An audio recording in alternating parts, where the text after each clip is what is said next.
500 pesos daw ngayon ang pang Noche Buena. Sakto ba?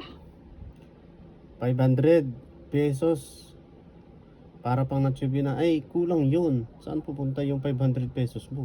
Kung ikaw lang mag-isa, pwede siguro. Pag ikaw lang mag-isa talaga ang kakain nun. Pero kung may kasama ka, kunwari, 4 kayo, ay kulang yun. Saan mo dadalhin yung 500? Alam mo, Huwag ka na bibili. mag-natsubina. Ganun. Mahin ka na lang dun sa bumili ka na lang yung tinitinda na spaghetti na 25 pesos. Tapos bumili ka ng isang slice na ham dyan sa may tabi-tabi. Pwede yun. Kaya sa karinderya. Oh, sa karinderya. Order siya ng, baka ibig niya sabihin yung nakaatado ng spaghetti. Tsaka yung, di ba?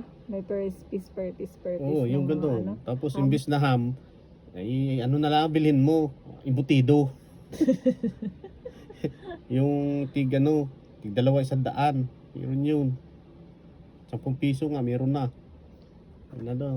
Kung gusto mong 500 ay pagkasyahin nyo. Testingin nila kayaan. Tapos ikaw na lang mag-isang kumain. Huwag ka na Hindi. mag-iha.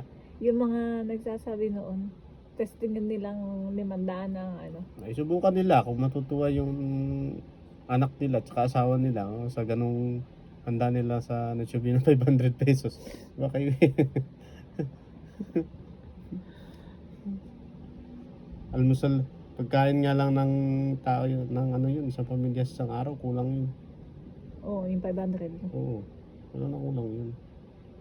Tangahan lang yung nagsasabing kasya yun. And you know,